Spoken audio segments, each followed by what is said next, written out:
ইউজিটি ও GT শিক্ষক নিয়োগ প্রক্রিয়া দ্রুত সম্পূর্ণ করার দাবিতে এবার সরব হলেন 2024 সালের টেট উত্তীর্ণ চাকরি প্রার্থীরা। বুধবার প্রাথমিক শিক্ষা দপ্তর ও শিক্ষক নিয়োগ বোর্ডের কাছে পৃথকভাবে ডেপুটেশন প্রদান করেন তারা। চাকরি প্রার্থীদের প্রধান দাবিগুলির মধ্যে রয়েছে দ্রুত নিয়োগ প্রক্রিয়া সম্পূর্ণ করা, সুপারিশপ্রাপ্তদের তালিকা অবিলম্বে প্রকাশ করা এবং শিক্ষা প্রতিষ্ঠানের চাহিদা অনুযায়ী অতিরিক্ত জিটি পদ সৃষ্টি করা। চাকরি প্রার্থীদের বক্তব্য, দীর্ঘদিন ধরে নিয়োগ প্রক্রিয়া জুড়ে থাকায় অনিশ্চয়তার মধ্যে দিয়ে দিন কাটছে তাদের।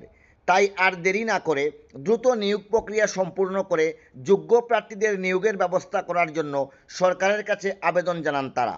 এদিকে তাদের এই দাবিকে ঘিরে শিক্ষা মহলে নতুন করে আলোচনা শুরু হয়েছে। এখন সংশ্লিষ্ট দপ্তর ও শিক্ষক নিয়োগ বোর্ড এই দাবিগুলির বিষয়ে কি পদক্ষেপ গ্রহণ করে সেদিকেই নজর সংশ্লিষ্ট মহলের। লাস্ট টাইম যখন এসেছিলাম তখন আমাদেরকে আগস্ট মাস টাইম দেওয়া হয়েছিল যে আগস্ট মাসের মধ্যে আমাদের মেরিট লিস্ট আউট করা হবে, কারণ তখন কিছু প্রবলেমস টিআরপিটি জানিয়েছিল যে এনআইএসের এবং আরও কিছু কেসের নাকি কিছু প্রবলেমস আছে। কিন্তু আমরা তো এখন জানতে পারলাম যে এই কেসগুলোর মোটামুটি সমাধান হয়েছে এবং আমাদের এক্সপেক্টেড আগস্ট মাসে মেরিট লিস্ট দেওয়ার কথা ছিল। কিন্তু এখন রিসেন্ট যখন আবার একটা ওভারল্যাপিংয়ের কেস আমরা জানতে পারলাম, তো সেটার কারণে নাকি এখন আবার আরও পিছিয়ে যাবে।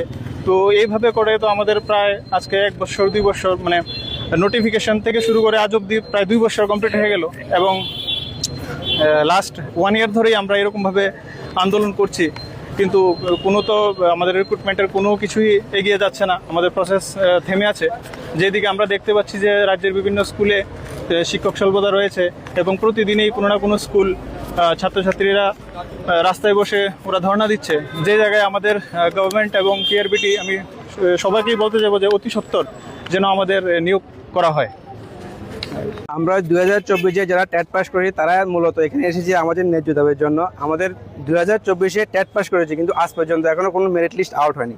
স্যার বলছে এই মাসে দেবে না, এই মাসে দেবে না, এই মাসে দেবে। এখন আমাদেরকে নতুন করে কেসে ভাসানো হচ্ছে যে নতুন করে হাইকোর্ট রায় দিয়েছে কিনা জানি এনওএস, তারা কেস করেছে, তার সঙ্গে একসঙ্গে আমাদেরকে রিক্রুটমেন্ট করবে। এইভাবে করতে করতে করতে আমাদের অলরেডি রিক্রুটমেন্ট পিছিয়ে যাচ্ছে। কিন্তু দেখা গেছে কি বর্তমানে বিভিন্ন স্কুলগুলোতে শিক্ষক স্বল্পতা তার রয়েছে, প্লাস প্রত্যেক দিন কোনো না কোনো স্কুলে ছাত্রছাত্রী আন্দোলন করছে শিক্ষকের জন্য, কিন্তু নিয়োগপত্র নেই।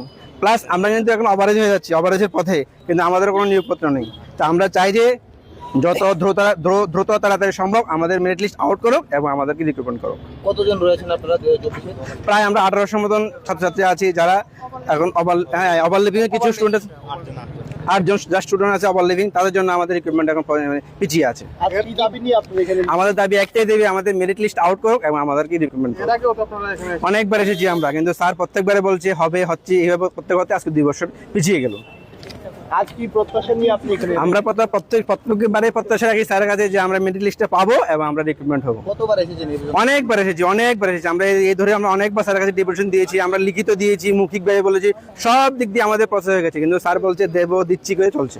শিক্ষামন্ত্রীর সাথে দেখা করার কোনো পরিকল্পনা? শিক্ষামন্ত্রীর কাছে তো দেখা করার কোনো পরিকল্পনা আমাদের হচ্ছে না, কিভাবে হবে? আমাদেরকে তো সব রাস্তায় আটকে দিচ্ছে। স্যার বলছে দেবে দেবে দেবে, তোমাদের তো আন্দোলন করার দরকার নেই, কিন্তু আমরা তো অলরেডি 2 বছর পিছিয়ে গেছি, কিভাবে আমরা পাবো?